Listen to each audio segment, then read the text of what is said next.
Judges 1. After the death of Joshua, the people of Israel inquired of the Lord, "Who shall go up first for us against the Canaanites to fight against them?" The Lord said, Judah shall go up. Behold, I have given the land into his hand. And Judah said to Simeon his brother, Come up with me into the territory allotted to me, and we may fight against the Canaanites. And I likewise will go with you into the territory allotted to you. So Simeon went with him. Then Judah went up, and the Lord gave the Canaanites and the Perizzites into their hand, and they defeated 10,000 of them at Bezek. They found Adoni-Bezek at Bezek, and fought against him and defeated the Canaanites and the Perizzites. Adoni-Bezek fled, but they pursued him and caught him, and cut off his thumbs and his big toes. And Adoni-Bezek said, 70 kings with their thumbs and their big toes cut off used to pick up scraps under my table, as I have done. So God has repaid me. And they brought him to Jerusalem, and he died there. And the men of Judah fought against Jerusalem, and captured it, and struck it with the edge of the sword, and set the city on fire. And afterward the men of Judah went down to fight against the Canaanites who lived in the hill country, in the Negeb, and in the lowland. And Judah went against the Canaanites who lived in Hebron. Now the name of Hebron was formerly Kiriath Arba. And they defeated Sheshai, and Ahiman, and Talmai. From there they went against the inhabitants of Debir. The name of Debir was formerly Kiriath Sepher. And Caleb said, He who attacks Kiriath Sepher and captures it, I will give him Achsah, my daughter, for a wife. And Othniel, the son of Kenaz, Caleb's younger brother, captured it. And he gave him Achsah, his daughter, for a wife. When she came to him, she urged him to ask her father for a field. And she dismounted from her donkey, and Caleb said to her, What do you want?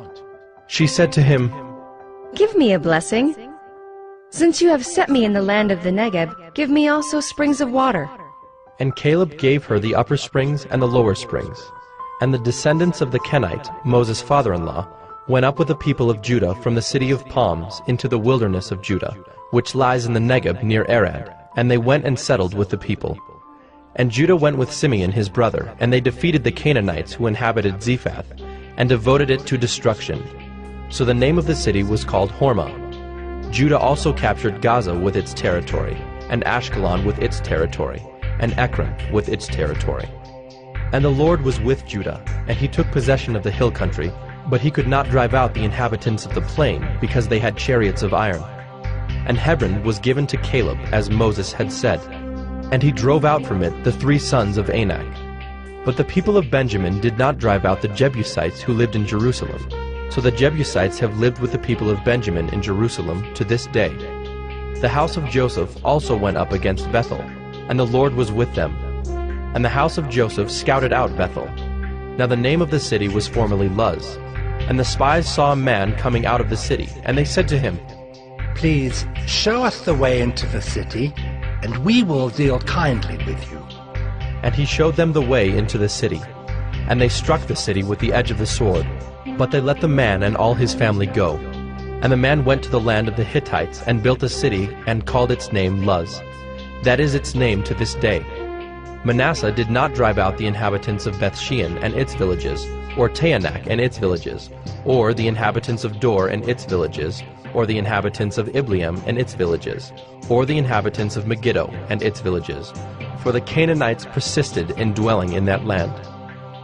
When Israel grew strong, they put the Canaanites to forced labor, but did not drive them out completely. And Ephraim did not drive out the Canaanites who lived in Gezer, so the Canaanites lived in Gezer among them. Zebulun did not drive out the inhabitants of Kitron, or the inhabitants of Nahalal, so the Canaanites lived among them, but became subject to forced labor. Asher did not drive out the inhabitants of Akko, or the inhabitants of Sidon, or of Alab, or of Achzib, or of Helba, or of Aphik, or of Rehob. So the Asherites lived among the Canaanites, the inhabitants of the land, for they did not drive them out. Naphtali did not drive out the inhabitants of Beth-Shemesh, or the inhabitants of Beth-Anath, so they lived among the Canaanites, the inhabitants of the land. Nevertheless, the inhabitants of Beth-Shemesh and of Beth-Anath became subject to forced labor for them. The Amorites pressed the people of Dan back into the hill country, for they did not allow them to come down to the plain. The Amorites persisted in dwelling in Mount Heres, in Ajalon, and in Shaalbim, but the hand of the house of Joseph rested heavily on them, and they became subject to forced labor. And the border of the Amorites ran from the ascent of Akrabim, from Selah and upward.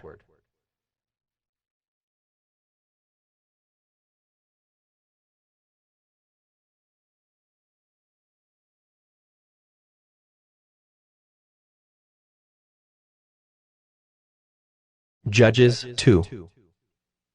Now the angel of the Lord went up from Gilgal to Bochum, and he said, I brought you up from Egypt, and brought you into the land that I swore to give to your fathers. I said, I will never break my covenant with you, and you shall make no covenant with the inhabitants of this land. You shall break down their altars. But you have not obeyed my voice. What is this you have done? So now I say, I will not drive them out before you, but they shall become thorns in your sides, and their gods shall be a snare to you. As soon as the angel of the Lord spoke these words to all the people of Israel, the people lifted up their voices and wept, and they called the name of that place Bochum, and they sacrificed there to the Lord. When Joshua dismissed the people of Israel went each to his inheritance to take possession of the land. And the people served the Lord all the days of Joshua, and all the days of the elders who outlived Joshua, who had seen all the great work that the Lord had done for Israel. And Joshua, the son of Nun, the servant of the Lord, died at the age of 110 years. And they buried him within the boundaries of his inheritance in Timnath-Heres, in the hill country of Ephraim, north of the mountain of Gaash. And all that generation also were gathered to their fathers. And there arose another generation after them, who did not know the Lord or the work that he had done for Israel.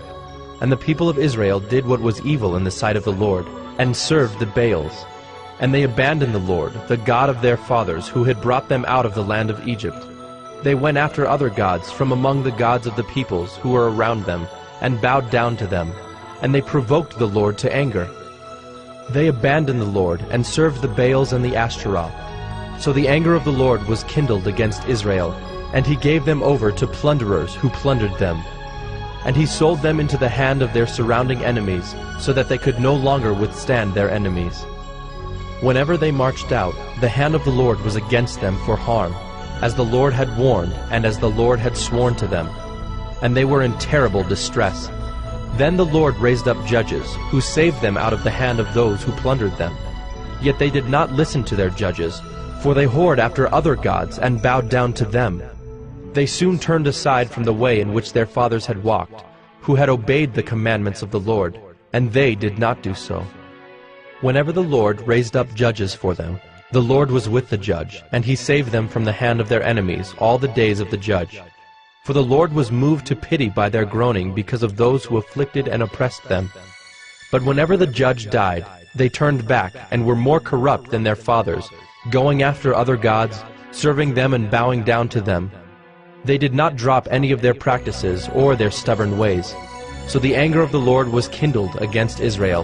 And he said, Because this people has transgressed my covenant that I commanded their fathers and have not obeyed my voice, I will no longer drive out before them any of the nations that Joshua left when he died, in order to test Israel by them, whether they will take care to walk in the way of the Lord as their fathers did or not.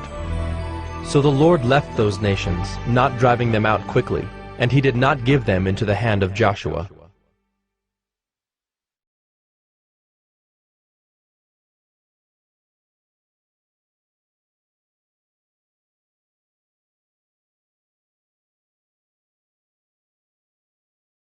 Judges 3.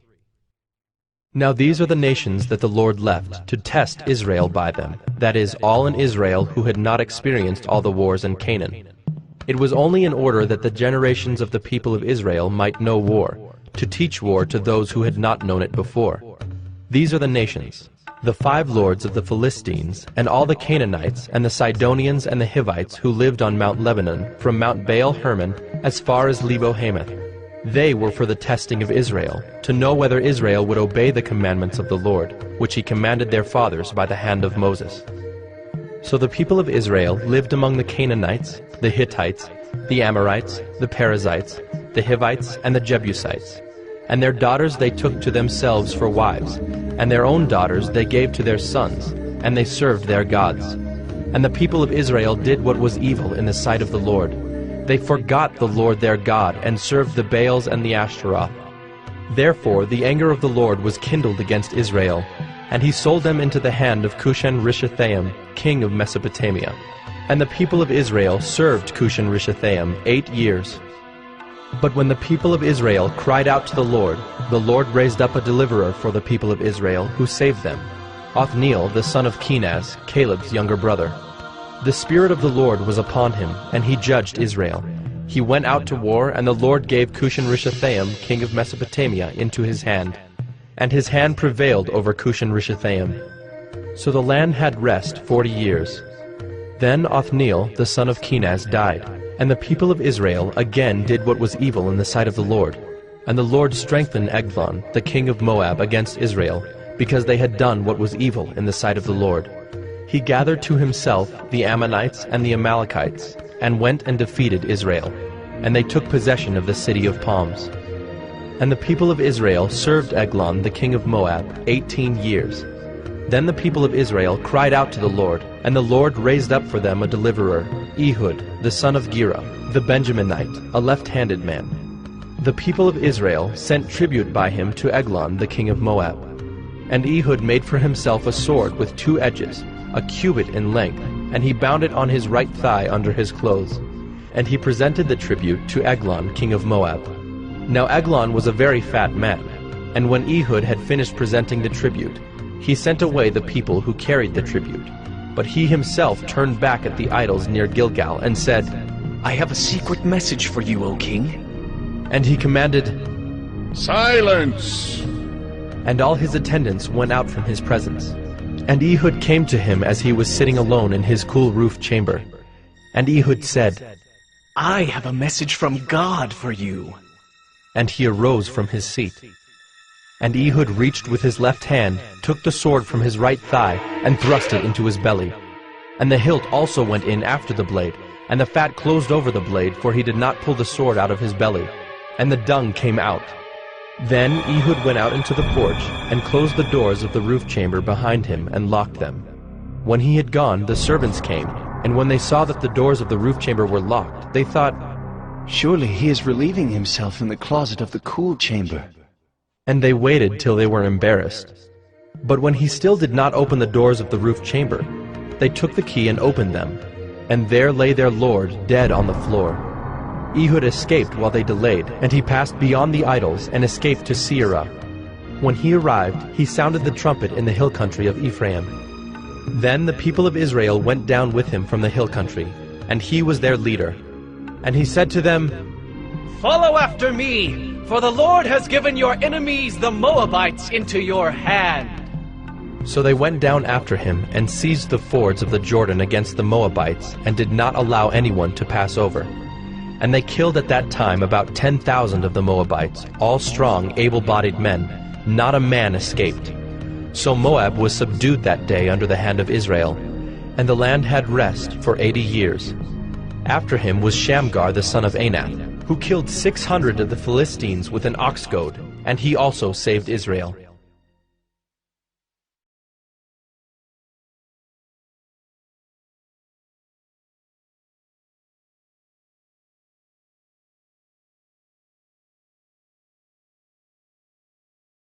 Judges 4. And the people of Israel again did what was evil in the sight of the Lord after Ehud died. And the Lord sold them into the hand of Jabin, king of Canaan, who reigned in Hazor. The commander of his army was Sisera, who lived in Harosheth Hagoyim. Then the people of Israel cried out to the Lord for help, for he had 900 chariots of iron, and he oppressed the people of Israel cruelly for 20 years. Now Deborah, a prophetess, the wife of Lapidoth, was judging Israel at that time. She used to sit under the palm of Deborah between Ramah and Bethel, in the hill country of Ephraim. And the people of Israel came up to her for judgment. She sent and summoned Barak, the son of Abinoam, from Kedesh Naphtali, and said to him, Has not the Lord, the God of Israel, commanded you? Go, Gather your men at Mount Tabor, taking 10,000 from the people of Naphtali and the people of Zebulun. And I will draw out Sisera, the general of Jabin's army, to meet you by the river Kishon with his chariots and his troops, and I will give him into your hand." Barak said to her, "If you will go with me, I will go. But if you will not go with me, I will not go." And she said, "I will surely go with you.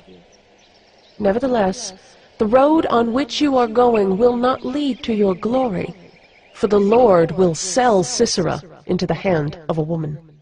Then Deborah arose and went with Barak to Kedesh.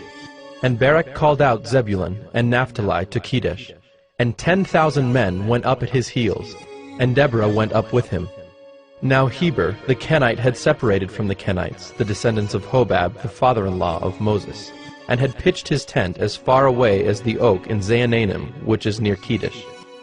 When Sisera was told that Barak the son of Abinoam had gone up to Mount Tabor, Sisera called out all his chariots, 900 chariots of iron, and all the men who were with him, from Harosheth-Hagoyim to the river Kishon.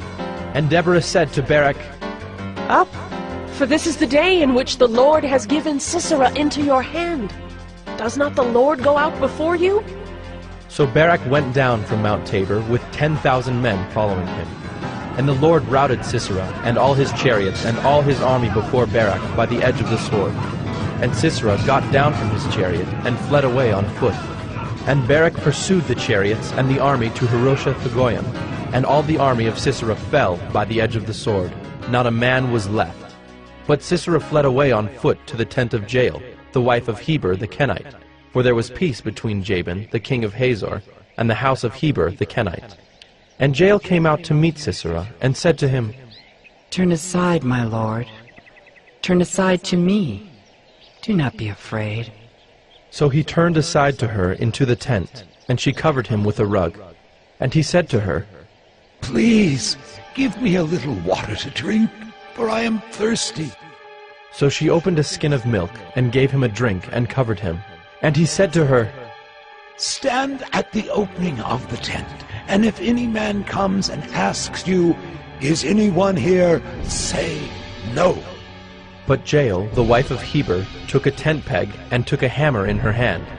Then she went softly to him, and drove the peg into his temple until it went down into the ground while he was lying fast asleep from weariness. So he died. And behold, as Barak was pursuing Sisera, Jael went out to meet him, and said to him, "Come, and I will show you the man whom you are seeking." So he went into her tent, and there lay Sisera dead with a tent peg in his temple. So on that day God subdued Jabin, the king of Canaan, before the people of Israel. And the hand of the people of Israel pressed harder and harder against Jabin, the king of Canaan, until they destroyed Jabin, king of Canaan.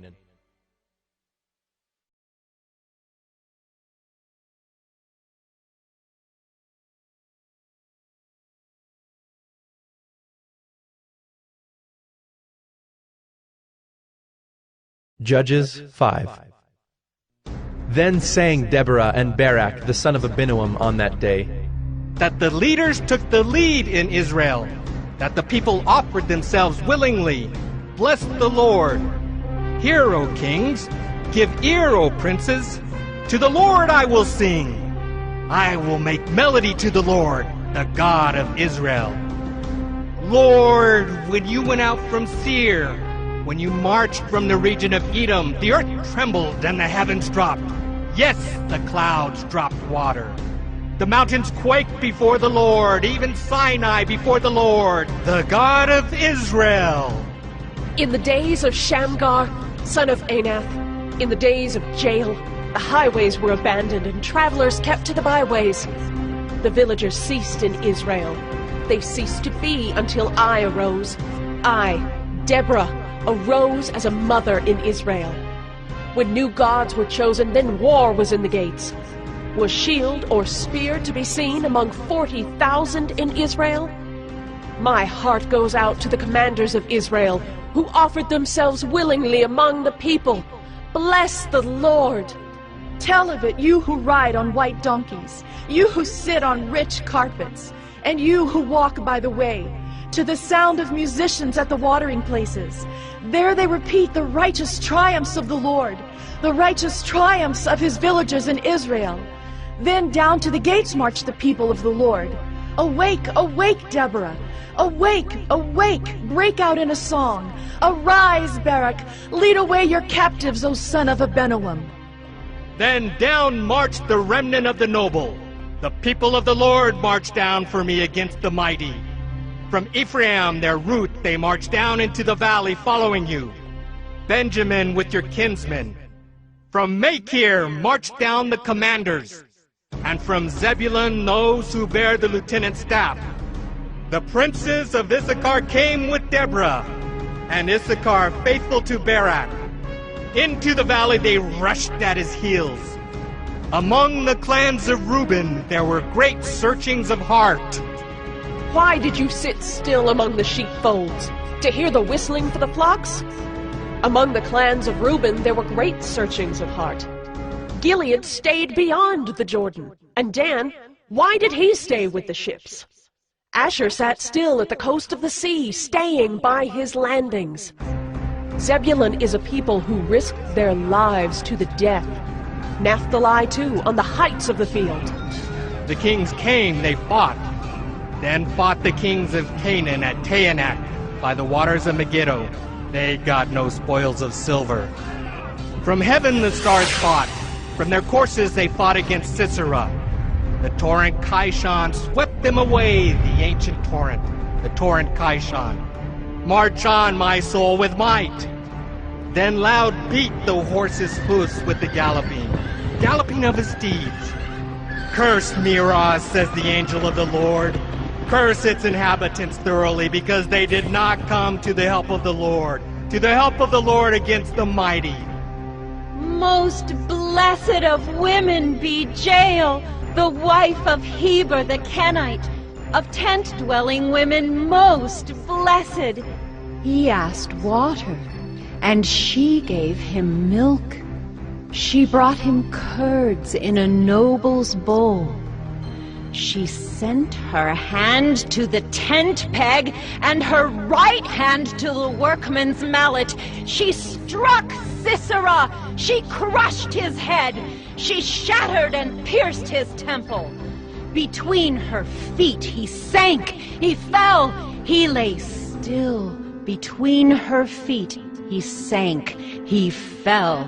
Where he sank, there he fell, dead. Out of the window she peered. The mother of Sisera wailed through the lattice. Why is his chariot so long in coming? Why tarry the hoofbeats of his chariots? Her wisest princesses answer. Indeed, she answers herself. Have they not found and divided the spoil? A womb or two for every man. Spoil of dyed materials for Sisera, spoil of dyed materials embroidered, 2 pieces of dyed work embroidered for the neck as spoil. So may all your enemies perish, O Lord, but your friends be like the sun as he rises in his might. And the land had rest for 40 years.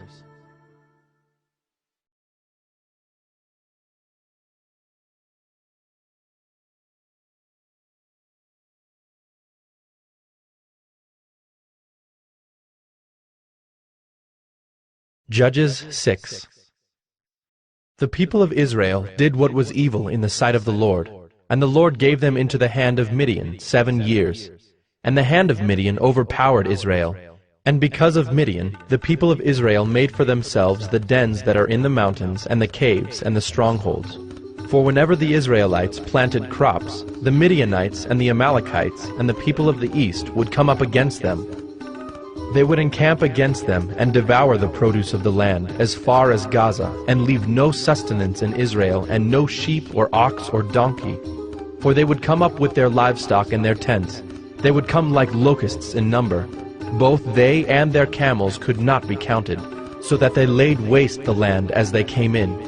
And Israel was brought very low because of Midian, and the people of Israel cried out for help to the Lord. When the people of Israel cried out to the Lord on account of the Midianites, the Lord sent a prophet to the people of Israel. And he said to them, Thus says the Lord, the God of Israel, I led you up from Egypt, and brought you out of the house of bondage. And I delivered you from the hand of the Egyptians, and from the hand of all who oppressed you, and drove them out before you, and gave you their land. And I said to you, I am the Lord your God. You shall not fear the gods of the Amorites, in whose land you dwell. But you have not obeyed my voice. Now the angel of the Lord came and sat under the terebinth at Ophrah, which belonged to Joash the Abiezrite, while his son Gideon was beating out wheat in the winepress to hide it from the Midianites. And the angel of the Lord appeared to him and said to him, The Lord is with you, O mighty man of valor. And Gideon said to him, Please, sir, if the Lord is with us, why then has all this happened to us? And where are all his wonderful deeds that our fathers recounted to us, saying, Did not the Lord bring us up from Egypt? But now the Lord has forsaken us, and given us into the hand of Midian. And the Lord turned to him and said, Go in this might of yours, and save Israel from the hand of Midian. Do not I send you?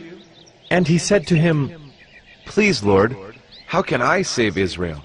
Behold, my clan is the weakest in Manasseh, and I am the least in my father's house. And the Lord said to him, But I will be with you, and you shall strike the Midianites as one man. And he said to him, If now I have found favor in your eyes, then show me a sign that it is you who speak with me. Please, do not depart from here until I come to you and bring out my present and set it before you. And he said, I will stay till you return. So Gideon went into his house and prepared a young goat and unleavened cakes from an ephah of flour. The meat he put in a basket, and the broth he put in a pot, and brought them to him under the terebinth, and presented them.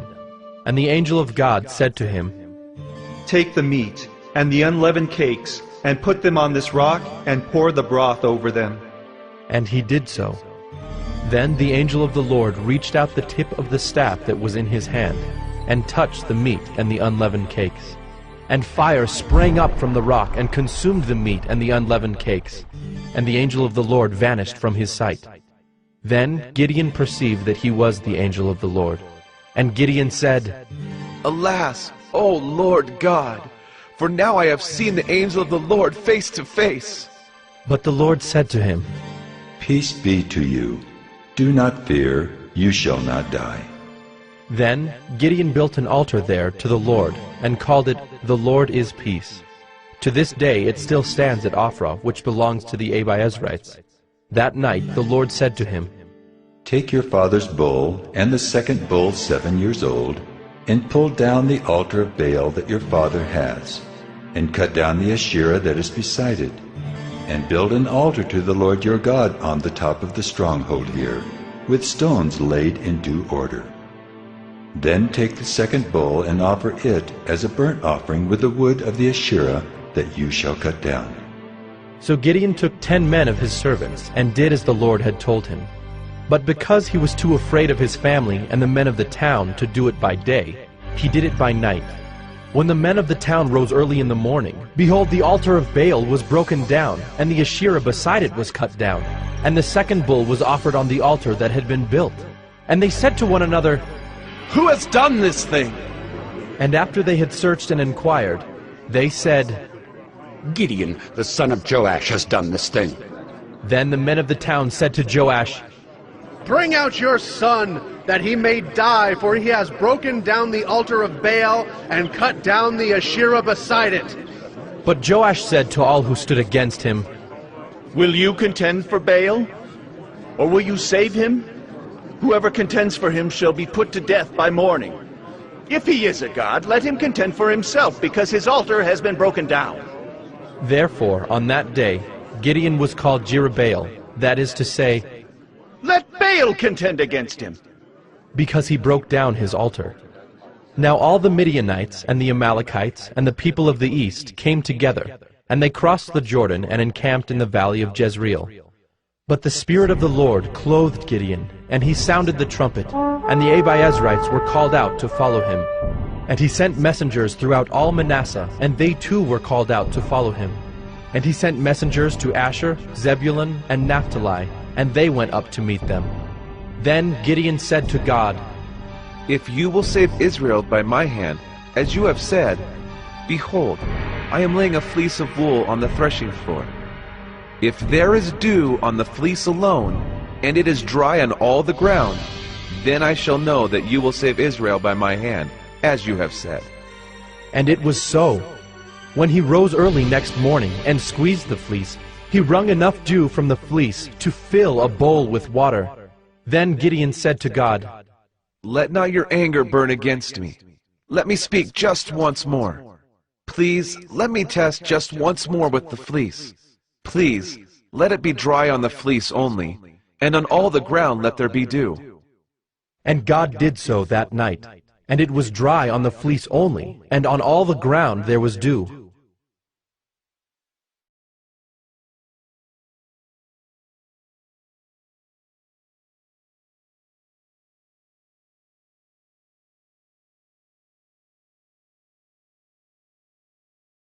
Judges 7. Then Jerubbaal, that is Gideon, and all the people who were with him rose early and encamped beside the spring of Harod. And the camp of Midian was north of them, by the hill of Moreh in the valley. The Lord said to Gideon, "The people with you are too many for me to give the Midianites into their hand, lest Israel boast over me, saying, 'My own hand has saved me.' Now therefore proclaim in the ears of the people, saying, 'Whoever is fearful and trembling, let him return home, and hurry away from Mount Gilead.'" Then 22,000 of the people returned, and 10,000 remained. And the Lord said to Gideon, "The people are still too many. Take them down to the water, and I will test them for you there.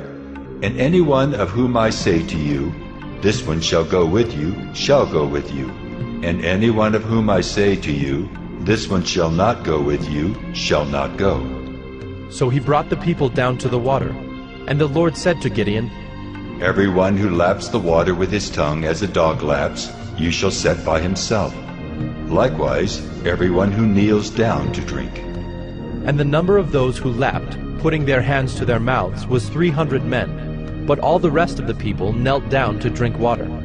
And the Lord said to Gideon, "With the 300 men who lapped, I will save you, and give the Midianites into your hand, and let all the others go, every man to his home."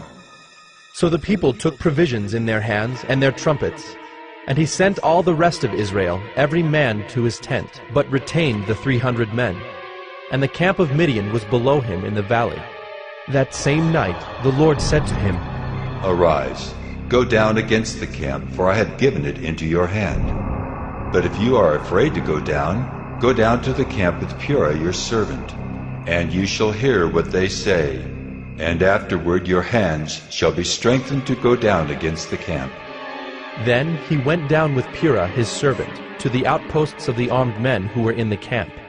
And the Midianites and the Amalekites and all the people of the east lay along the valley like locusts in abundance, and their camels were without number as the sand that is on the seashore in abundance. When Gideon came, behold, a man was telling a dream to his comrade. And he said, "Behold, I dreamed a dream, and behold, a cake of barley bread tumbled into the camp of Midian, and came to the tent and struck it so that it fell, and turned it upside down, so that the tent lay flat." And his comrade answered, "This is no other than the sword of Gideon, the son of Joash, a man of Israel. God has given into his hand Midian and all the camp." As soon as Gideon heard the telling of the dream and its interpretation, he worshipped, and he returned to the camp of Israel and said, "Arise, for the Lord has given the host of Midian into your hand." And he divided the 300 men into 3 companies, and put trumpets into the hands of all of them, and empty jars with torches inside the jars. And he said to them, "Look at me, and do likewise. When I come to the outskirts of the camp, do as I do. When I blow the trumpet, I and all who are with me, then blow the trumpets also on every side of all the camp, and shout, 'For the Lord and for Gideon!'" So Gideon and the 100 men who were with him came to the outskirts of the camp at the beginning of the middle watch, when they had just set the watch. And they blew the trumpets and smashed the jars that were in their hands. Then the 3 companies blew the trumpets and broke the jars. They held in their left hands the torches, and in their right hands the trumpets to blow. And they cried out, "A sword for the Lord and for Gideon!" Every man stood in his place around the camp, and all the army ran. They cried out and fled. When they blew the 300 trumpets, the Lord set every man's sword against his comrade and against all the army. And the army fled as far as Bethshittah toward Zererah, as far as the border of Abel-Meholah by Tabbath. And the men of Israel were called out from Naphtali and from Asher and from all Manasseh, and they pursued after Midian. Gideon sent messengers throughout all the hill country of Ephraim, saying, "Come down against the Midianites and capture the waters against them, as far as Beth-Barah and also the Jordan." So all the men of Ephraim were called out, and they captured the waters as far as Beth-Barah and also the Jordan. And they captured the 2 princes of Midian, Oreb and Zeeb. They killed Oreb at the rock of Oreb, and Zeeb they killed at the winepress of Zeeb. Then they pursued Midian, and they brought the heads of Oreb and Zeeb to Gideon across the Jordan.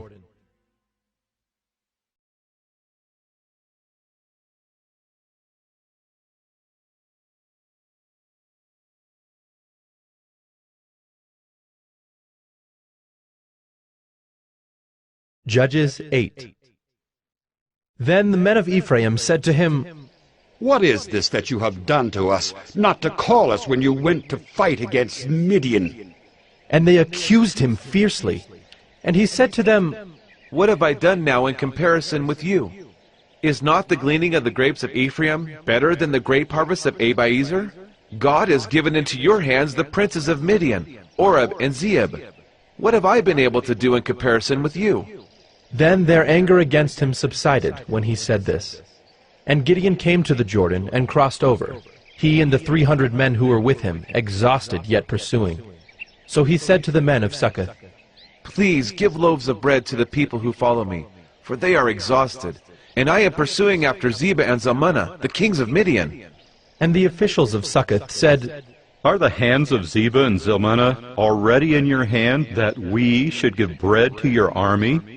So Gideon said, "Well then, when the Lord has given Zebah and Zalmunna into my hand, I will flail your flesh with the thorns of the wilderness and with briars."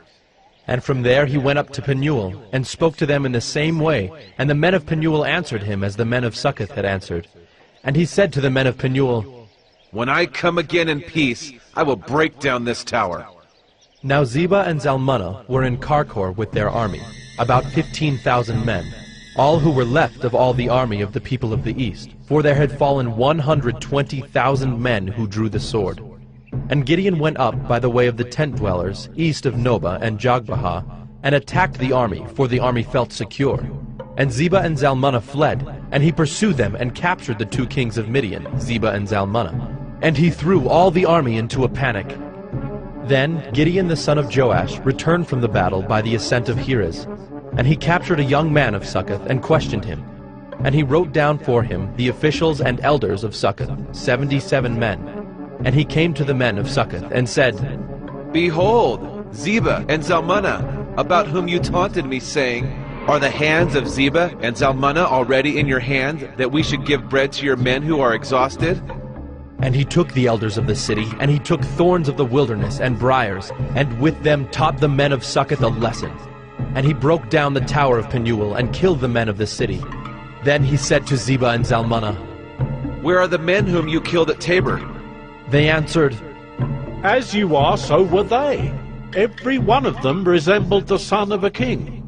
And he said, "They were my brothers, the sons of my mother.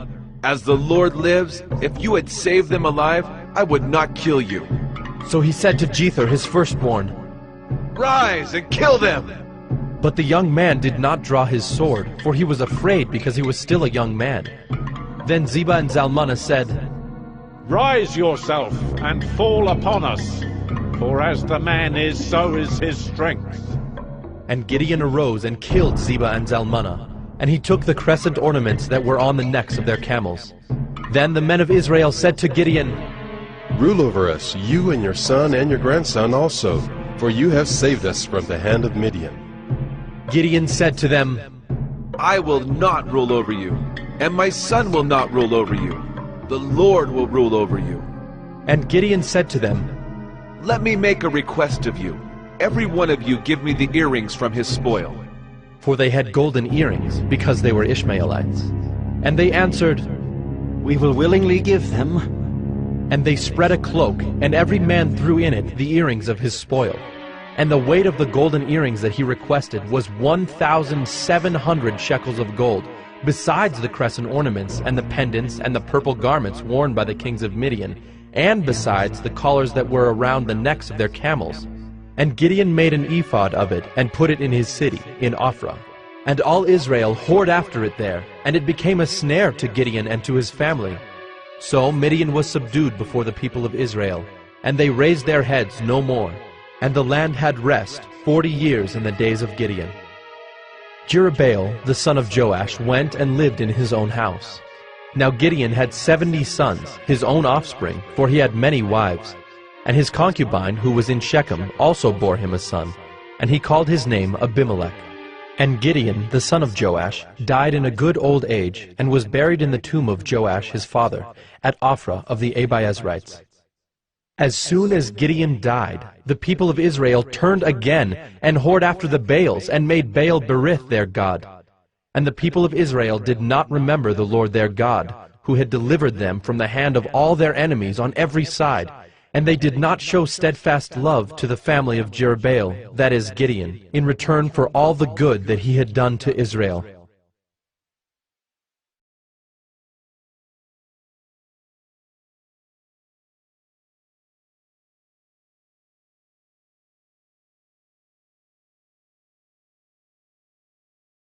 Judges 9. Now Abimelech, the son of Jerubbaal, went to Shechem to his mother's relatives, and said to them and to the whole clan of his mother's family, Say in the ears of all the leaders of Shechem, which is better for you, that all 70 of the sons of Jerubbaal rule over you, or that one rule over you? Remember also that I am your bone and your flesh. And his mother's relatives spoke all these words on his behalf in the ears of all the leaders of Shechem, and their hearts inclined to follow Abimelech, for they said, He is our brother. And they gave him 70 pieces of silver out of the house of Baal Berith, with which Abimelech hired worthless and reckless fellows who followed him. And he went to his father's house at Ophrah, and killed his brothers, the sons of Jerubbaal, 70 men, on one stone. But Jotham, the youngest son of Jerubbaal, was left, for he hid himself. And all the leaders of Shechem came together, and all Beth Millo, and they went and made Abimelech king by the oak of the pillar at Shechem. When it was told to Jotham, he went and stood on top of Mount Gerizim, and cried aloud, and said to them, Listen to me, you leaders of Shechem, that God may listen to you. The trees once went out to anoint a king over them. And they said to the olive tree, Reign over us! But the olive tree said to them, Shall I leave my abundance by which gods and men are honored, and go hold sway over the trees? And the trees said to the fig tree, You come and reign over us! But the fig tree said to them, Shall I leave my sweetness and my good fruit, and go hold sway over the trees? And the tree said to the vine, You come and reign over us! But the vine said to them, Shall I leave my wine that cheers God and men and go hold sway over the trees? Then all the trees said to the bramble, You come and reign over us! And the bramble said to the trees, If in good faith you are anointing me king over you, then come and take refuge in my shade. But if not, let fire come out of the bramble and devour the cedars of Lebanon. Now, therefore, if you acted in good faith and integrity when you made Abimelech king, and if you have dealt well with Jerubbaal and his house, and have done to him as his deeds deserved, for my father fought for you and risked his life and delivered you from the hand of Midian, and you have risen up against my father's house this day, and have killed his sons, 70 men on one stone, and have made Abimelech, the son of his female servant, king over the leaders of Shechem, because he is your relative. If you then have acted in good faith and integrity with Jerubbaal and with his house this day, then rejoice in Abimelech, and let him also rejoice in you. But if not, let fire come out from Abimelech and devour the leaders of Shechem and Beth Millo. And let fire come out from the leaders of Shechem and from Beth Millo and devour Abimelech. And Jotham ran away and fled and went to Beer and lived there because of Abimelech his brother. Abimelech ruled over Israel 3 years. And God sent an evil spirit between Abimelech and the leaders of Shechem. And the leaders of Shechem dealt treacherously with Abimelech, that the violence done to the 70 sons of Jerubbaal might come, and their blood be laid on Abimelech their brother who killed them, and on the men of Shechem who strengthened his hands to kill his brothers. And the leaders of Shechem put men in ambush against him on the mountaintops, and they robbed all who passed by them along that way. And it was told to Abimelech. And Gaal, the son of Ebed, moved into Shechem with his relatives. And the leaders of Shechem put confidence in him. And they went out into the field and gathered the grapes from their vineyards, and trod them and held a festival. And they went into the house of their God, and ate and drank, and reviled Abimelech. And Gaal, the son of Ebed, said, Who is Abimelech? And who are we of Shechem that we should serve him? Is he not the son of Jerubbaal? And is not Zebul his officer? Serve the men of Hamor, the father of Shechem? But why should we serve him? Would that this people were under my hand. Then I would remove Abimelech. I would say to Abimelech, Increase your army, and come out. When Zebul, the ruler of the city, heard the words of Gaal, the son of Ebed, his anger was kindled, and he sent messengers to Abimelech secretly, saying, Behold, Gaal the son of Ebed and his relatives have come to Shechem, and they are stirring up the city against you. Now therefore, go by night, you and the people who are with you, and set an ambush in the field. Then, in the morning, as soon as the sun is up, rise early and rush upon the city. And when he and the people who are with him come out against you, you may do to them as your hand finds to do. So Abimelech and all the men who were with him rose up by night and set an ambush against Shechem in 4 companies. And Gaal, the son of Ebed, went out and stood in the entrance of the gate of the city. And Abimelech and the people who were with him rose from the ambush. And when Gaal saw the people, he said to Zebul, Look, people are coming down from the mountaintops.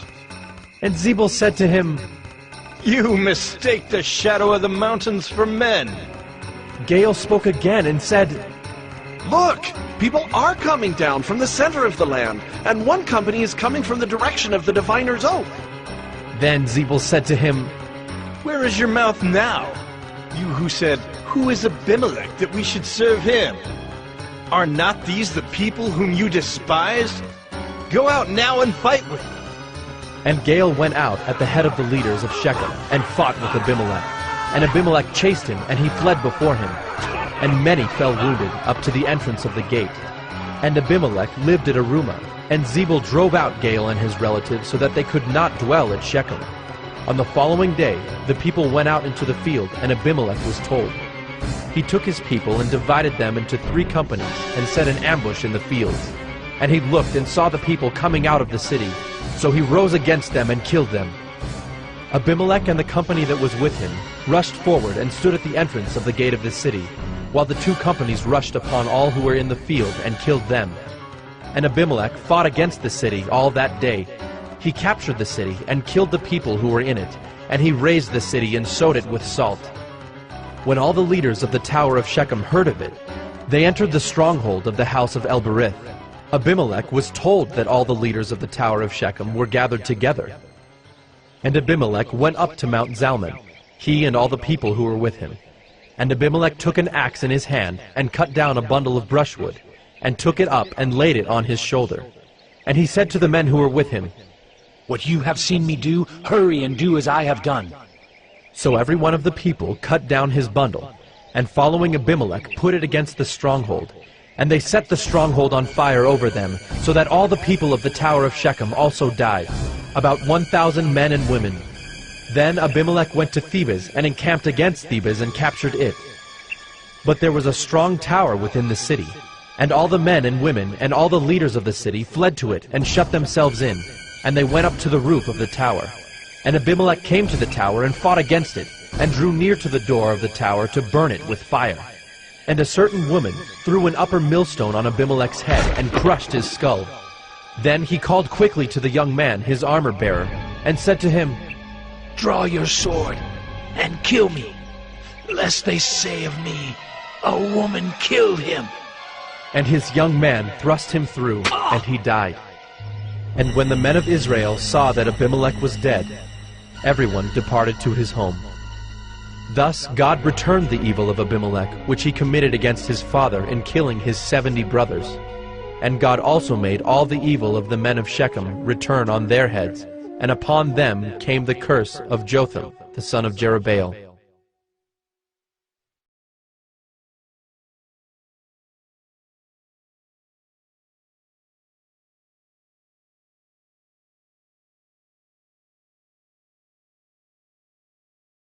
Judges 10. After Abimelech, there arose to save Israel Tola, the son of Puah, son of Dodo, a man of Issachar, and he lived at Shamir in the hill country of Ephraim. And he judged Israel 23 years. Then he died and was buried at Shamir.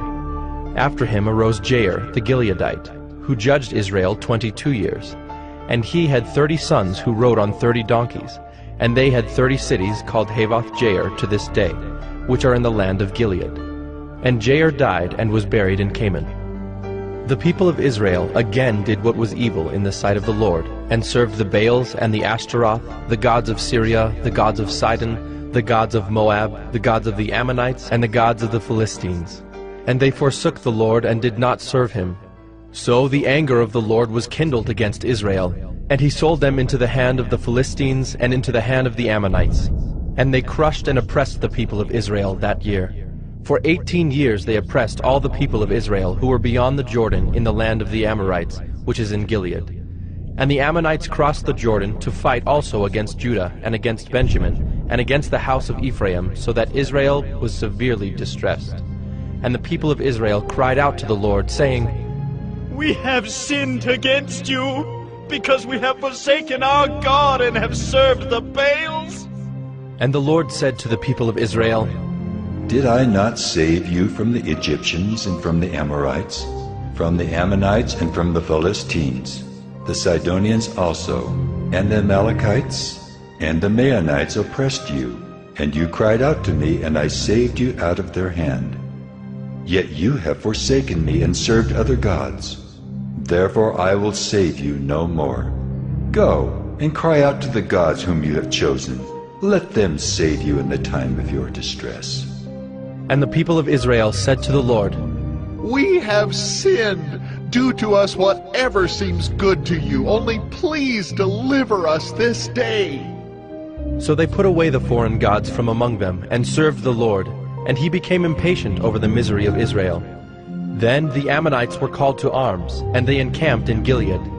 And the people of Israel came together, and they encamped at Mizpah. And the people, the leaders of Gilead, said one to another, Who is the man who will begin to fight against the Ammonites? He shall be head over all the inhabitants of Gilead.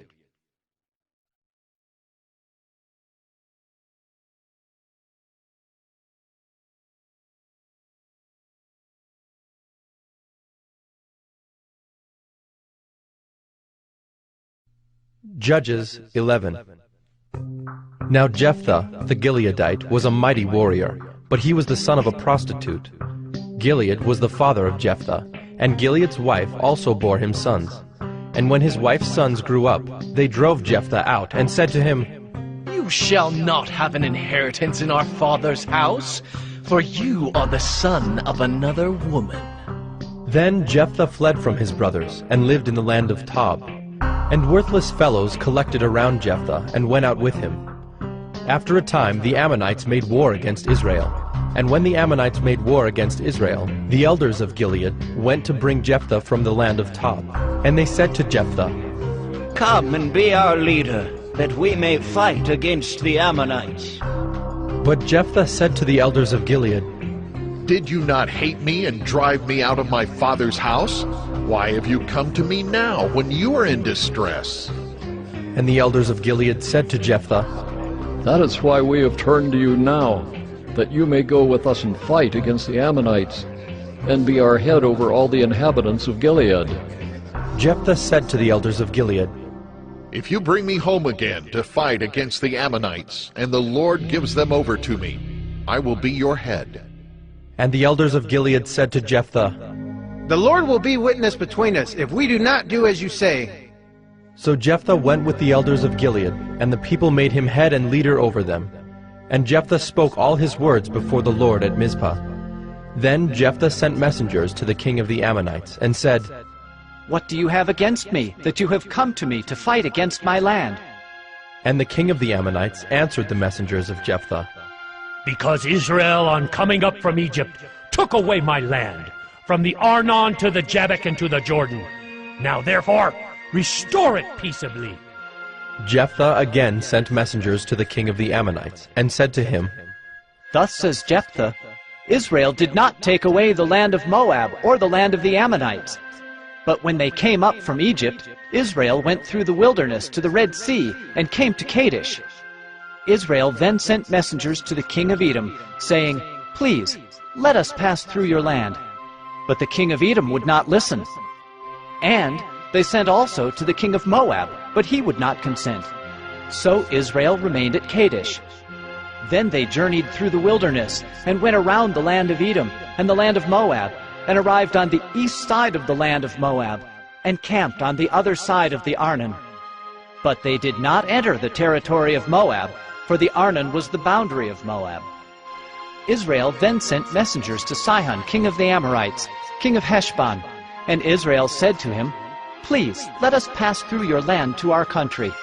But Sihon did not trust Israel to pass through his territory.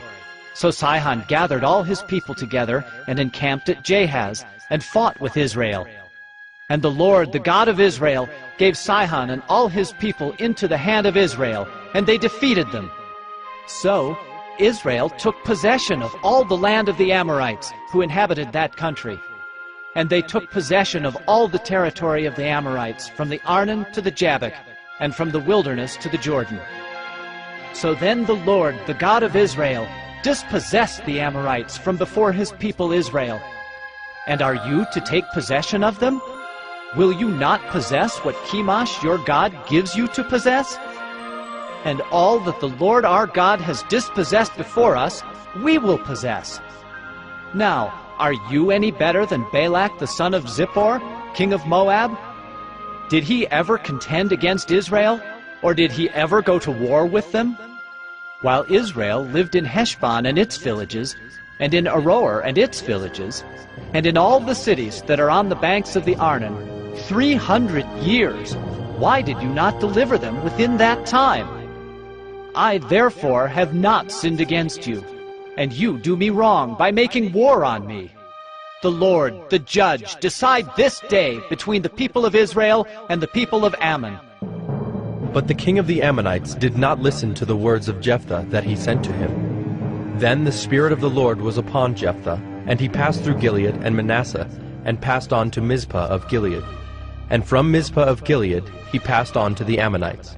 And Jephthah made a vow to the Lord, and said, If you will give the Ammonites into my hand, then whatever comes out from the doors of my house to meet me when I return in peace from the Ammonites shall be the Lord's, and I will offer it up for a burnt offering.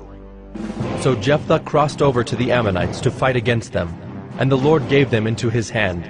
And he struck them from Aroer to the neighborhood of Minnit, 20 cities, and as far as Abel-Keramim, with a great blow. So the Ammonites were subdued before the people of Israel.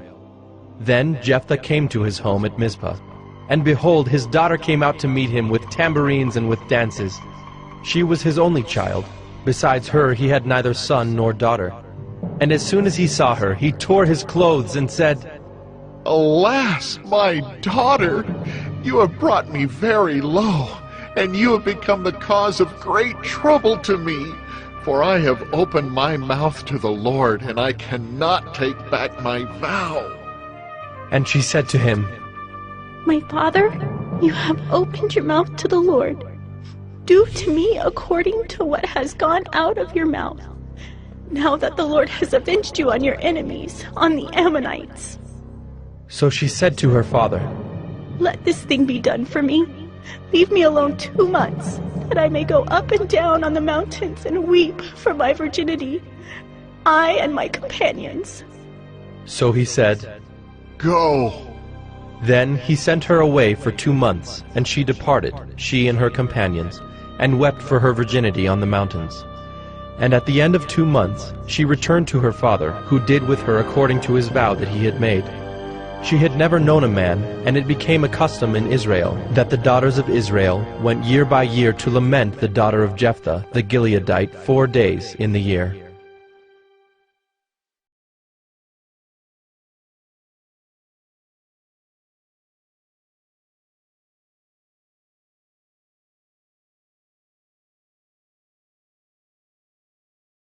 Judges 12.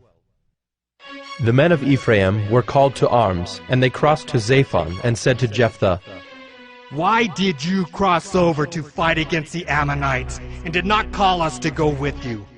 We will burn your house over you with fire. And Jephthah said to them, I and my people had a great dispute with the Ammonites, and when I called you, you did not save me from their hand. And when I saw that you would not save me, I took my life in my hand and crossed over against the Ammonites, and the Lord gave them into my hand. Why then have you come up to me this day to fight against me? Then Jephthah gathered all the men of Gilead and fought with Ephraim. And the men of Gilead struck Ephraim, because they said, You are fugitives of Ephraim, you Gileadites, in the midst of Ephraim and Manasseh. And the Gileadites captured the fords of the Jordan against the Ephraimites. And when any of the fugitives of Ephraim said, Let me go over, the men of Gilead said to him, Are you an Ephraimite? When he said, No, they said to him, Then say Shibboleth. And he said, Sibboleth, for he could not pronounce it right. Then they seized him and slaughtered him at the fords of the Jordan. At that time 42,000 of the Ephraimites fell. Jephthah judged Israel 6 years. Then Jephthah the Gileadite died and was buried in his city in Gilead. After him Ibzan of Bethlehem judged Israel. He had 30 sons, and 30 daughters he gave in marriage outside his clan, and 30 daughters he brought in from outside for his sons. And he judged Israel 7 years. Then Ibzan died and was buried at Bethlehem. After him Elon the Zebulunite judged Israel, and he judged Israel 10 years. Then Elon the Zebulunite died and was buried at Ajalon in the land of Zebulun. After him Abdon the son of Hillel the Pirathonite judged Israel. He had 40 sons and 30 grandsons, who rode on 70 donkeys, and he judged Israel 8 years. Then Abdon the son of Hillel the Pirathonite died, and was buried at Pirathon in the land of Ephraim, in the hill country of the Amalekites.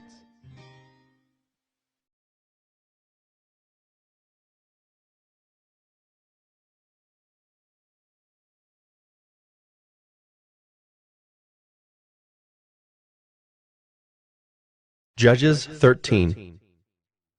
And the people of Israel again did what was evil in the sight of the Lord. So the Lord gave them into the hand of the Philistines for 40 years. There was a certain man of Zorah, of the tribe of the Danites, whose name was Manoah, and his wife was barren and had no children. And the angel of the Lord appeared to the woman, and said to her, Behold, you are barren and have not borne children, but you shall conceive and bear a son. Therefore be careful and drink no wine or strong drink, and eat nothing unclean. For behold, you shall conceive and bear a son. No razor shall come upon his head, for the child shall be a Nazirite to God from the womb, and he shall begin to save Israel from the hand of the Philistines. Then the woman came and told her husband, A man of God came to me, and his appearance was like the appearance of the angel of God, very awesome. I did not ask him where he was from, and he did not tell me his name, but he said to me, Behold, you shall conceive and bear a son. So then drink no wine or strong drink, and eat nothing unclean, for the child shall be a Nazirite to God from the womb to the day of his death. Then Manoah prayed to the Lord and said, O Lord, please let the man of God whom you sent come again to us and teach us what we are to do with the child who will be born. And God listened to the voice of Manoah. And the angel of God came again to the woman as she sat in the field. But Manoah her husband was not with her. So the woman ran quickly and told her husband, Behold, the man who came to me the other day has appeared to me. And Manoah arose and went after his wife, and came to the man and said to him, Are you the man who spoke to this woman? And he said, I am. And Manoah said, Now when your words come true, what is to be the child's manner of life, and what is his mission? And the angel of the Lord said to Manoah, Of all that I said to the woman, let her be careful. She may not eat of anything that comes from the vine, neither let her drink wine or strong drink, or eat any unclean thing. All that I commanded her, let her observe. Manoah said to the angel of the Lord, Please, let us detain you and prepare a young goat for you. And the angel of the Lord said to Manoah, If you detain me, I will not eat of your food. But if you prepare a burnt offering, then offer it to the Lord. For Manoah did not know that he was the angel of the Lord. And Manoah said to the angel of the Lord, What is your name, so that when your words come true, we may honor you? And the angel of the Lord said to him, Why do you ask my name, seeing it is wonderful? So Manoah took the young goat with the grain offering, and offered it on the rock to the Lord, to the one who works wonders. And Manoah and his wife were watching. And when the flame went up toward heaven from the altar, the angel of the Lord went up in the flame of the altar. Now Manoah and his wife were watching, and they fell on their faces to the ground. The angel of the Lord appeared no more to Manoah and to his wife. Then Manoah knew that he was the angel of the Lord.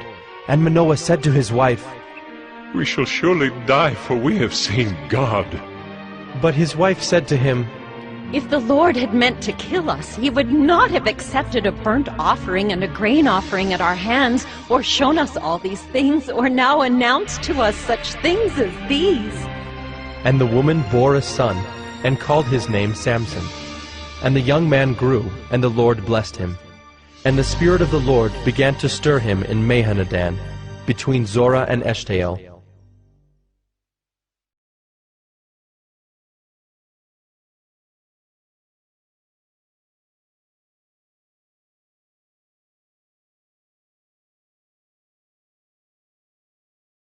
Judges 14. Samson went down to Timnah, and at Timnah he saw one of the daughters of the Philistines. Then he came up and told his father and mother, I saw one of the daughters of the Philistines at Timnah. Now get her for me as my wife. But his father and mother said to him, Is there not a woman among the daughters of your relatives, or among all our people? That you must go to take a wife from the uncircumcised Philistines? But Samson said to his father, Get her for me, for she is right in my eyes. His father and mother did not know that it was from the Lord, for he was seeking an opportunity against the Philistines. At that time the Philistines ruled over Israel. Then Samson went down with his father and mother to Timnah, and they came to the vineyards of Timnah. And behold, a young lion came toward him roaring. Then the Spirit of the Lord rushed upon him, and although he had nothing in his hand, he tore the lion in pieces as one tears a young goat. But he did not tell his father or his mother what he had done. Then he went down and talked with the woman, and she was right in Samson's eyes. After some days he returned to take her, and he turned aside to see the carcass of the lion. And behold, there was a swarm of bees in the body of the lion, and honey. He scraped it out into his hands, and went on, eating as he went. And he came to his father and mother, and gave some to them, and they ate. But he did not tell them that he had scraped the honey from the carcass of the lion. His father went down to the woman, and Samson prepared a feast there, for so the young men used to do. As soon as the people saw him, they brought 30 companions to be with him. And Samson said to them, Let me now put a riddle to you. If you can tell me what it is within the 7 days of the feast, and find it out, then I will give you 30 linen garments and 30 changes of clothes. But if you cannot tell me what it is, then you shall give me 30 linen garments and 30 changes of clothes. And they said to him, Put your riddle that we may hear it. And he said to them, Out of the eater came something to eat. Out of the strong came something sweet. And in 3 days they could not solve the riddle. On the 4th day they said to Samson's wife, Entice your husband to tell us what the riddle is, lest we burn you and your father's house with fire. Have you invited us here to impoverish us? And Samson's wife wept over him and said, You only hate me. You do not love me.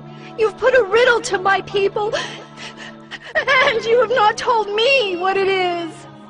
And he said to her, Behold, I have not told my father nor my mother, and shall I tell you? She wept before him the 7 days that their feast lasted. And on the 7th day he told her, because she pressed him hard. Then she told the riddle to her people. And the men of the city said to him on the 7th day, before the sun went down, What is sweeter than honey? What is stronger than a lion? And he said to them, If you had not plowed with my heifer, you would not have found out my riddle. And the Spirit of the Lord rushed upon him, and he went down to Ashkelon, and struck down 30 men of the town, and took their spoil, and gave the garments to those who had told the riddle. In hot anger he went back to his father's house.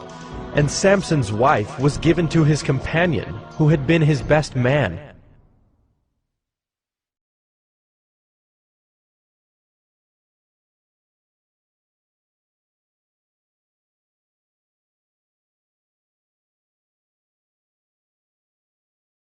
Judges 15. After some days, at the time of wheat harvest, Samson went to visit his wife with a young goat. And he said, I will go into my wife in the chamber. But her father would not allow him to go in. And her father said, I really thought that you utterly hated her, so I gave her to your companion. Is not her younger sister more beautiful than she? Please, take her instead. And Samson said to them, This time I shall be innocent in regard to the Philistines, when I do them harm. So Samson went and caught 300 foxes, and took torches. And he turned them tail to tail, and put a torch between each pair of tails. And when he had set fire to the torches, he let the foxes go into the standing grain of the Philistines, and set fire to the stacked grain and the standing grain, as well as the olive orchards. Then the Philistines said, Who has done this? And they said, Samson, the son-in-law of the Timnite, because he has taken his wife and given her to his companion. And the Philistines came up and burned her and her father with fire. And Samson said to them, If this is what you do, I swear I will be avenged on you. And after that, I will quit. And he struck them hip and thigh with a great blow. And he went down and stayed in the cleft of the rock of Etam. Then the Philistines came up and encamped in Judah, and made a raid on Lehi. And the men of Judah said, Why have you come up against us? They said, We have come up to bind Samson, to do to him as he did to us. Then 3,000 men of Judah went down to the cleft of the rock of Etam, and said to Samson, Do you not know that the Philistines are rulers over us? What then is this that you have done to us? And he said to them, As they did to me, so have I done to them. And they said to him, We have come down to bind you, that we may give you into the hands of the Philistines. And Samson said to them, Swear to me that you will not attack me yourselves. They said to him, No, we will only bind you and give you into their hands. We will surely not kill you. So they bound him with 2 new ropes, and brought him up from the rock. When he came to Lehi, the Philistines came shouting to meet him. Then the Spirit of the Lord rushed upon him, and the ropes that were on his arms became as flax that has caught fire, and his bonds melted off his hands. And he found a fresh jawbone of a donkey, and put out his hand and took it, and with it he struck 1,000 men. And Samson said, With a jawbone of a donkey, heaps upon heaps, with a jawbone of a donkey have I struck down 1,000 men. As soon as he had finished speaking, he threw away the jawbone out of his hand, and that place was called Ramoth-Lehi.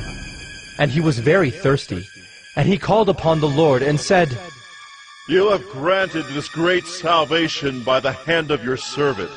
And shall I now die of thirst and fall into the hands of the uncircumcised?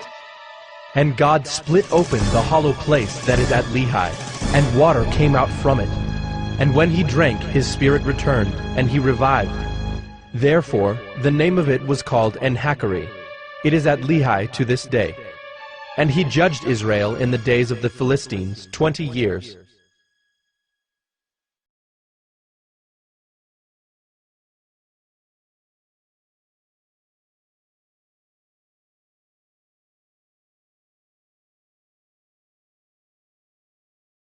Judges 16. Samson went to Gaza, and there he saw a prostitute, and he went into her. The Gazites were told, Samson has come here. And they surrounded the place, and set an ambush for him all night at the gate of the city. They kept quiet all night, saying, Let us wait till the light of the morning, then we will kill him. But Samson lay till midnight. And at midnight he arose and took hold of the doors of the gate of the city, and the 2 posts, and pulled them up, bar and all, and put them on his shoulders, and carried them to the top of the hill that is in front of Hebron. After this he loved a woman in the valley of Sorek, whose name was Delilah. And the lords of the Philistines came up to her, and said to her, Seduce him, and see where his great strength lies, and by what means we may overpower him, that we may bind him to humble him. And we will each give you 1,100 pieces of silver. So Delilah said to Samson, Please, tell me where your great strength lies, and how you might be bound that one could subdue you. Samson said to her, If they bind me with 7 fresh bowstrings that have not been dried, then I shall become weak and be like any other man. Then the lords of the Philistines brought up to her 7 fresh bowstrings that had not been dried, and she bound him with them. Now she had men lying in ambush in an inner chamber, and she said to him, The Philistines are upon you, Samson. But he snapped the bowstrings, as a thread of flax snaps when it touches the fire. So the secret of his strength was not known. Then Delilah said to Samson, Behold, you have mocked me and told me lies. Please, tell me how you might be bound. And he said to her, If they bind me with new ropes that have not been used, then I shall become weak and be like any other man. So Delilah took new ropes and bound him with them, and said to him, The Philistines are upon you, Samson. And the men lying in ambush were in an inner chamber. But he snapped the ropes off his arms like a thread. Then Delilah said to Samson, Until now you have mocked me and told me lies. Tell me how you might be bound. And he said to her, If you weave the 7 locks of my head with the web, and fasten it tight with the pin, then I shall become weak and be like any other man. So while he slept, Delilah took the 7 locks of his head and wove them into the web. And she made them tight with the pin, and said to him, The Philistines are upon you, Samson. But he awoke from his sleep, and pulled away the pin, the loom, and the web. And she said to him, How can you say I love you when your heart is not with me? You have mocked me these 3 times, and you have not told me where your great strength lies. And when she pressed him hard with her words, day after day, and urged him, his soul was vexed to death. And he told her all his heart, and said to her, A razor has never come upon my head, for I have been a Nazirite to God from my mother's womb. If my head is shaved, then my strength will leave me, and I shall become weak and be like any other man. When Delilah saw that he had told her all his heart, she sent and called the lords of the Philistines, saying, Come up again, for he has told me all his heart. Then the lords of the Philistines came up to her and brought the money in their hands. She made him sleep on her knees, and she called a man and had him shave off the 7 locks of his head. Then she began to torment him, and his strength left him. And she said, The Philistines are upon you, Samson. And he awoke from his sleep and said, I will go out as at other times and shake myself free. But he did not know that the Lord had left him. And the Philistines seized him and gouged out his eyes, and brought him down to Gaza, and bound him with bronze shackles. And he ground at the mill in the prison. But the hair of his head began to grow again after it had been shaved. Now the lords of the Philistines gathered to offer a great sacrifice to Dagon their god, and to rejoice. And they said, Our God has given Samson, our enemy, into our hands. And when the people saw him, they praised their God, for they said, Our God has given our enemy into our hand, the ravager of our country who has killed many of us. And when their hearts were merry, they said, Call Samson, that he may entertain us. So they called Samson out of the prison, and he entertained them. They made him stand between the pillars. And Samson said to the young man who held him by the hand, Let me feel the pillars on which the house rests, that I may lean against them. Now the house was full of men and women. All the lords of the Philistines were there, and on the roof there were about 3,000 men and women, who looked on while Samson entertained.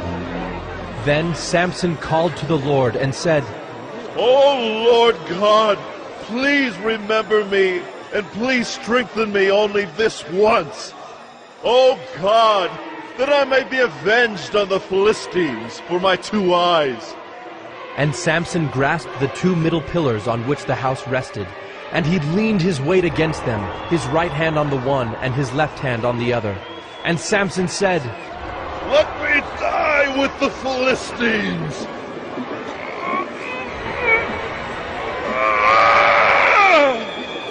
Then he bowed with all his strength, and the house fell upon the lords and upon all the people who were in it. So the dead whom he killed at his death were more than those whom he had killed during his life.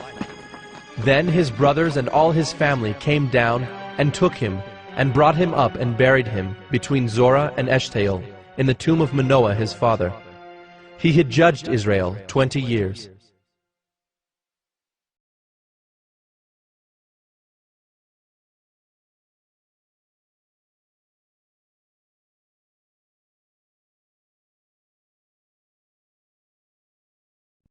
Judges 17.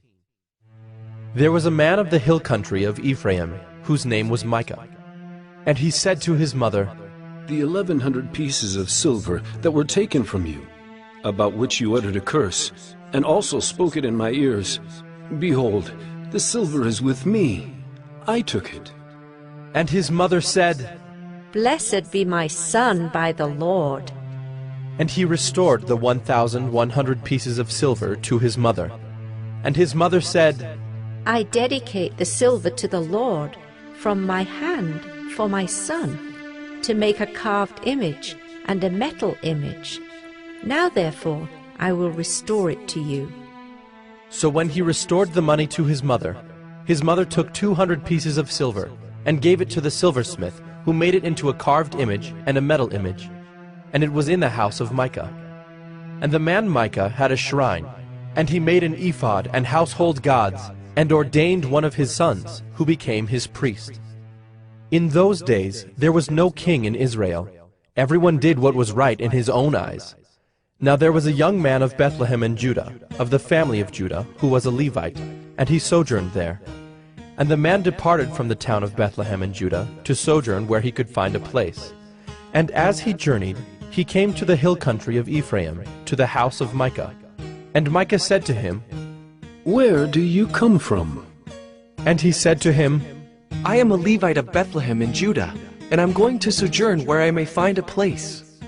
And Micah said to him, Stay with me, and be to me a father and a priest, and I will give you 10 pieces of silver a year, and a suit of clothes, and your living.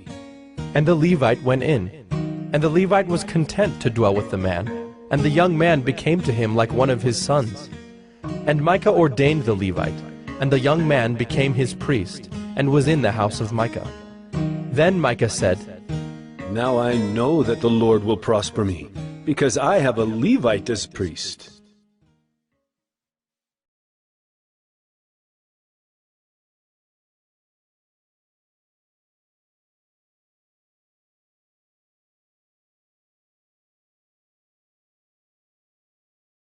Judges 18.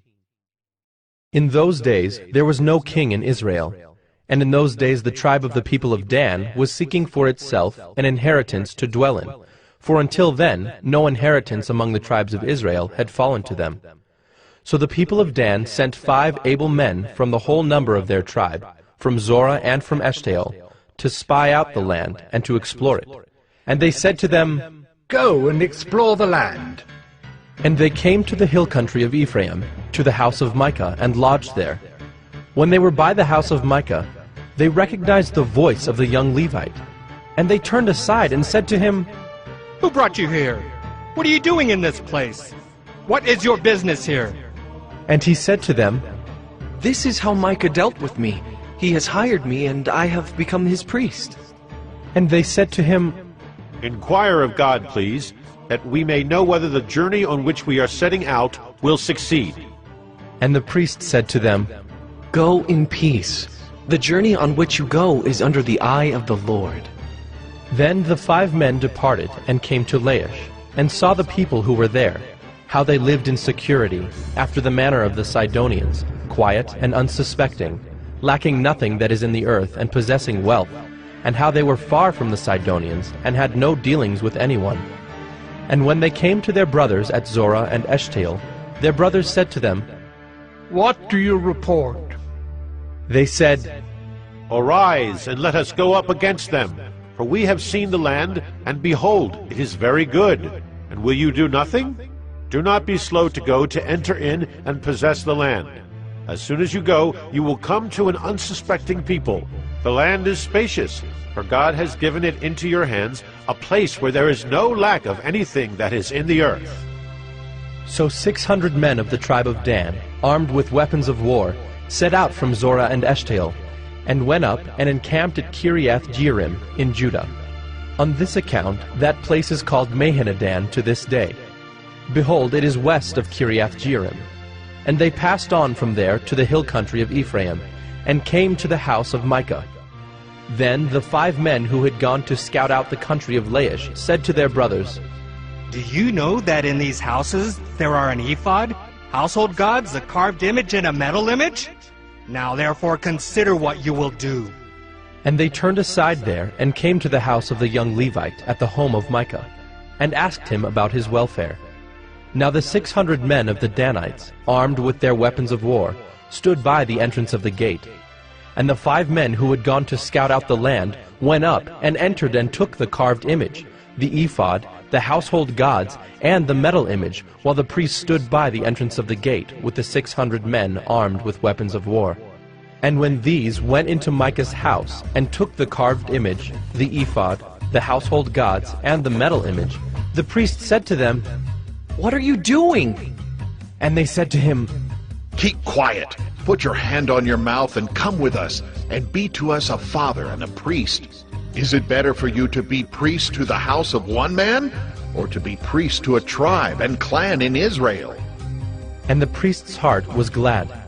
He took the ephod and the household gods and the carved image, and went along with the people. So they turned and departed, putting the little ones and the livestock and the goods in front of them. When they had gone a distance from the home of Micah, the men who were in the houses near Micah's house were called out, and they overtook the people of Dan. And they shouted to the people of Dan, who turned around and said to Micah, What is the matter with you, that you come with such a company? And he said, You take my gods that I made and the priest, and go away? And what have I left? How then do you ask me, What is the matter with you? And the people of Dan said to him, Do not let your voice be heard among us, lest angry fellows fall upon you, and you lose your life with the lives of your household. Then the people of Dan went their way, and when Micah saw that they were too strong for him, he turned and went back to his home. But the people of Dan took what Micah had made, and the priest who belonged to him, and they came to Laish, to a people quiet and unsuspecting, and struck them with the edge of the sword, and burned the city with fire. And there was no deliverer, because it was far from Sidon, and they had no dealings with anyone. It was in the valley that belongs to Beth-rehob. Then they rebuilt the city, and lived in it. And they named the city Dan, after the name of Dan their ancestor, who was born to Israel. But the name of the city was Laish at the first. And the people of Dan set up the carved image for themselves. And Jonathan, the son of Gershom, son of Moses, and his sons, were priests to the tribe of the Danites until the day of the captivity of the land. So they set up Micah's carved image that he made, as long as the house of God was at Shiloh.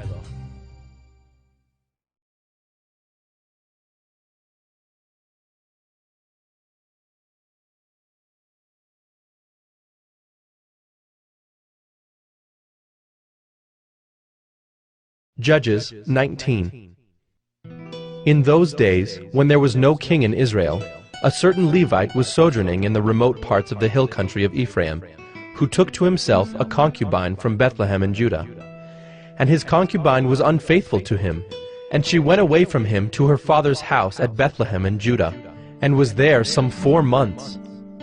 Then her husband arose and went after her, to speak kindly to her and bring her back.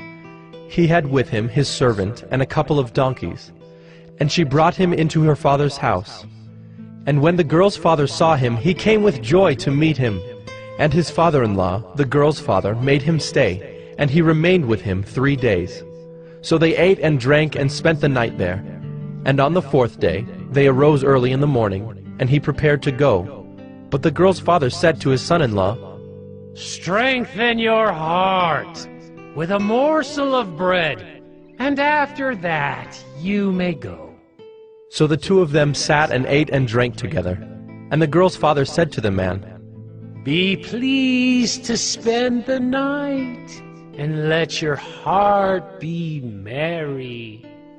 And when the man rose up to go, his father-in-law pressed him till he spent the night there again.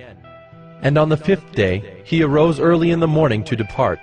And the girl's father said, Strengthen your heart, and wait until the day declines. So they ate, both of them. And when the man and his concubine and his servant rose up to depart, his father-in-law, the girl's father, said to him, Behold, now the day has waned toward evening. Please, spend the night. Behold, the day draws to its close. Lodge here, and let your heart be merry. As tomorrow you shall arise early in the morning for your journey, and go home. But the man would not spend the night. He rose up and departed, and arrived opposite Jebus, that is, Jerusalem.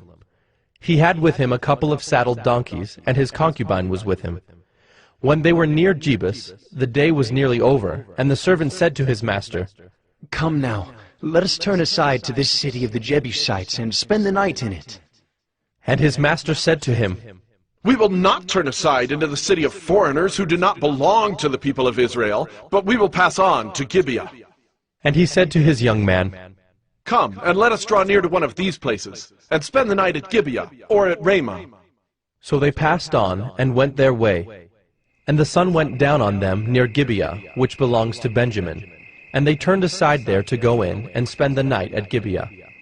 And he went in, and sat down in the open square of the city, for no one took them into his house to spend the night. And behold, an old man was coming from his work in the field at evening. The man was from the hill country of Ephraim, and he was sojourning in Gibeah. The men of the place were Benjaminites, And he lifted up his eyes, and saw the traveler in the open square of the city. And the old man said, Where are you going, and where do you come from? And he said to him, We are passing from Bethlehem in Judah to the remote parts of the hill country of Ephraim, from which I come. I went to Bethlehem in Judah, and I am going to the house of the Lord, but no one has taken me into his house. We have straw and feed for our donkeys, with bread and wine for me and your female servant and the young man with your servants. There is no lack of anything.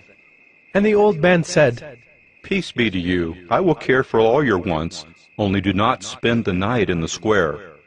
So he brought him into his house, and gave the donkeys feed. And they washed their feet, and ate and drank.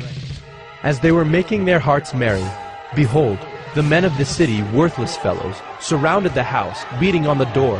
And they said to the old man, the master of the house, Bring out the man who came into your house, that we may know him.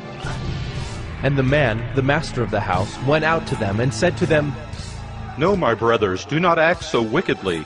Since this man has come into my house, do not do this vile thing. Behold, here are my virgin daughter and his concubine. Let me bring them out now. Violate them and do with them what seems good to you, but against this man do not do this outrageous thing. But the men would not listen to him. So the man seized his concubine, and made her go out to them.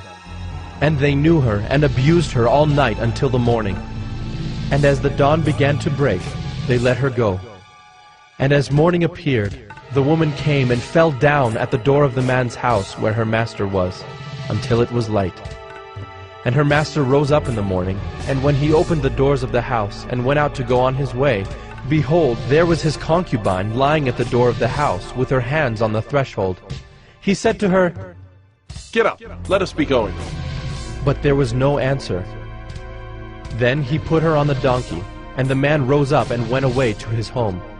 And when he entered his house, he took a knife, and taking hold of his concubine, he divided her limb by limb into 12 pieces, and sent her throughout all the territory of Israel. And all who saw it said, Such a thing has never happened, or been seen from the day that the people of Israel came up out of the land of Egypt until this day. Consider it, take counsel, and speak.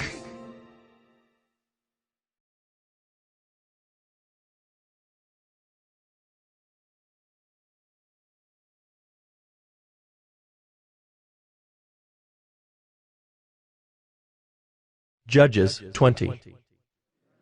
Then all the people of Israel came out from Dan to Beersheba, including the land of Gilead, and the congregation assembled as one man to the Lord at Mizpah.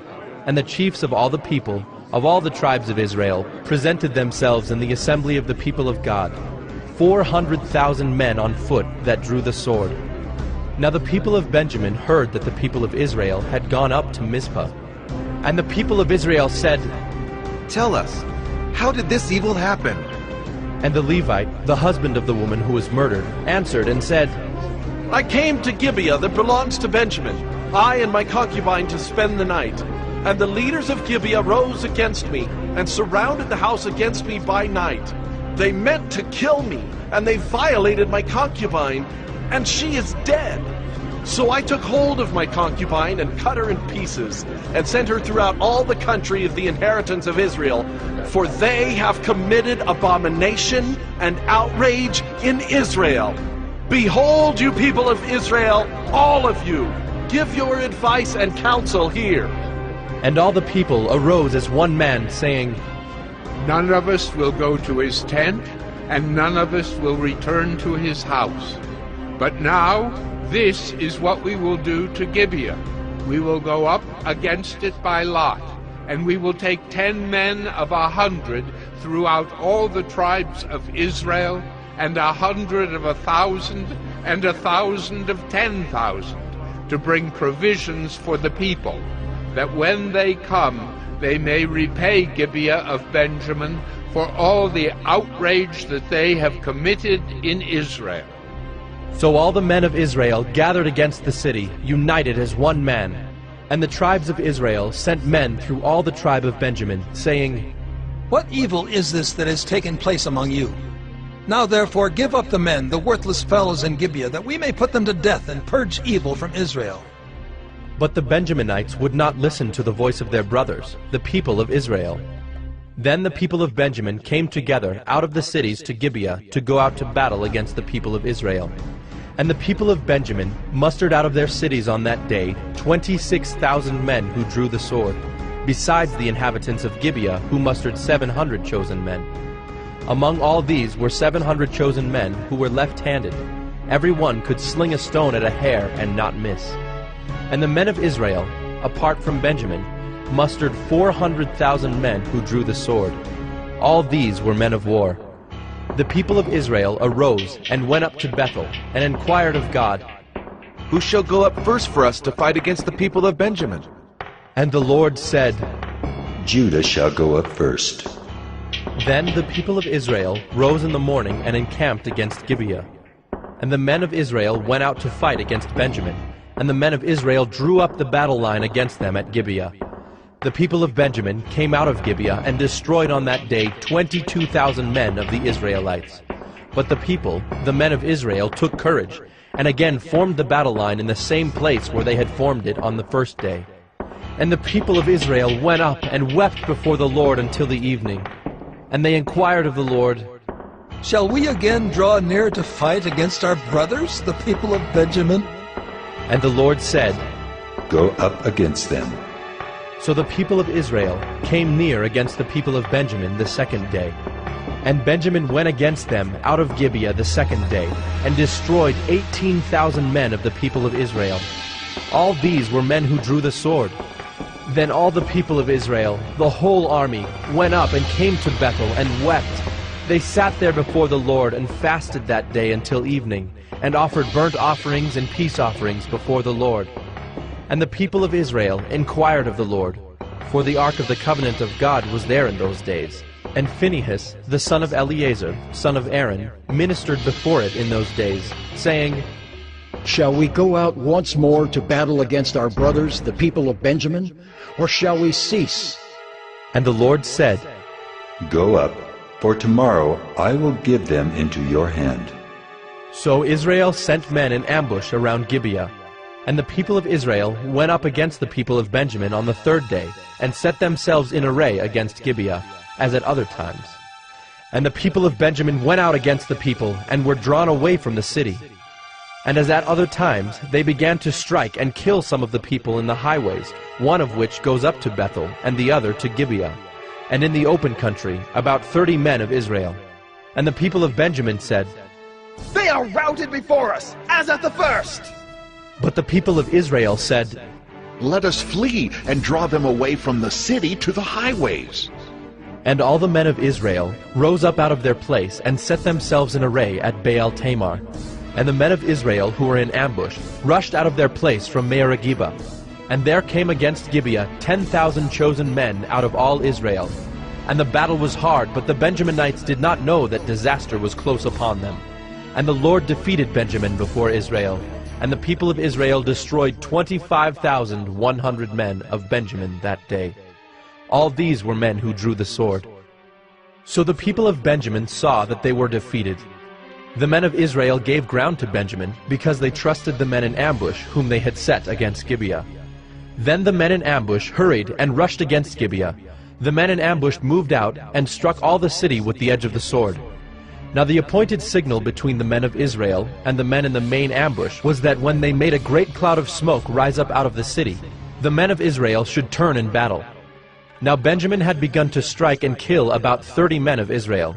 They said, "Surely they are defeated before us, as in the first battle." But when the signal began to rise out of the city in a column of smoke, the Benjaminites looked behind them, and behold, the whole of the city went up in smoke to heaven. Then the men of Israel turned, and the men of Benjamin were dismayed, for they saw that disaster was close upon them. Therefore they turned their backs before the men of Israel in the direction of the wilderness, but the battle overtook them. And those who came out of the cities were destroying them in their midst.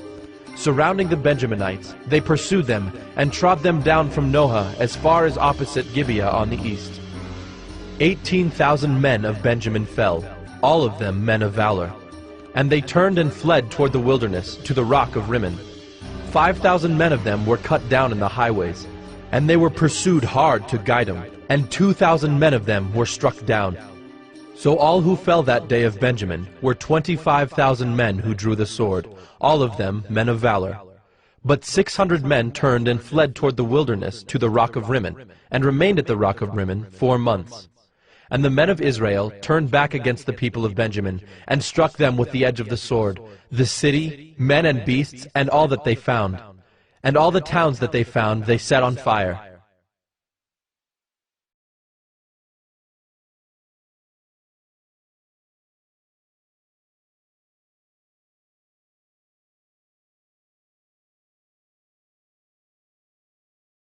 Judges 21. Now the men of Israel had sworn at Mizpah, "No one of us shall give his daughter in marriage to Benjamin." And the people came to Bethel, and sat there till evening before God. And they lifted up their voices and wept bitterly. And they said, O Lord, the God of Israel, why has this happened in Israel, that today there should be one tribe lacking in Israel? And the next day the people rose early and built there an altar, and offered burnt offerings and peace offerings. And the people of Israel said, Which of all the tribes of Israel did not come up in the assembly to the Lord? For they had taken a great oath concerning him who did not come up to the Lord to Mizpah, saying, He shall surely be put to death. And the people of Israel had compassion for Benjamin their brother, and said, One tribe is cut off from Israel this day. What shall we do for wives for those who are left? Since we have sworn by the Lord that we will not give them any of our daughters for wives. And they said, What one is there of the tribes of Israel that did not come up to the Lord to Mizpah? And behold, no one had come to the camp from Jabesh-Gilead to the assembly. For when the people were mustered, behold, not one of the inhabitants of Jabesh-Gilead was there. So the congregation sent 12,000 of their bravest men there, and commanded them, Go and strike the inhabitants of Jabesh-Gilead with the edge of the sword, also the women and the little ones. This is what you shall do. Every male and every woman that has lain with a male you shall devote to destruction. And they found among the inhabitants of Jabesh-Gilead 400 young virgins, who had not known a man by lying with him. And they brought them to the camp at Shiloh, which is in the land of Canaan. Then the whole congregation sent word to the people of Benjamin who were at the rock of Rimmon, and proclaimed peace to them. And Benjamin returned at that time. And they gave them the women whom they had saved alive of the women of Jabesh-Gilead. But they were not enough for them. And the people had compassion on Benjamin, because the Lord had made a breach in the tribes of Israel. Then the elders of the congregation said, What shall we do for wives for those who are left, since the women are destroyed out of Benjamin? And they said, There must be an inheritance for the survivors of Benjamin, that a tribe not be blotted out from Israel. Yet we cannot give them wives from our daughters. For the people of Israel had sworn, Cursed be he who gives a wife to Benjamin. So they said, Behold, there is the yearly feast of the Lord at Shiloh, which is north of Bethel, on the east of the highway that goes up from Bethel to Shechem, and south of Labonah. And they commanded the people of Benjamin, saying, Go and lie in ambush in the vineyards, and watch. If the daughters of Shiloh come out to dance in the dances, then come out of the vineyards, and snatch each man his wife from the daughters of Shiloh, and go to the land of Benjamin. And when their fathers or their brothers come to complain to us, we will say to them, Grant them graciously to us, because we did not take for each man of them his wife in battle. Neither did you give them to them, else you would now be guilty. And the people of Benjamin did so, and took their wives, according to their number, from the dancers whom they carried off. Then they went and returned to their inheritance, and rebuilt the towns and lived in them. And the people of Israel departed from there at that time, every man to his tribe and family. And they went out from there, every man to his inheritance. In those days there was no king in Israel. Everyone did what was right in his own eyes.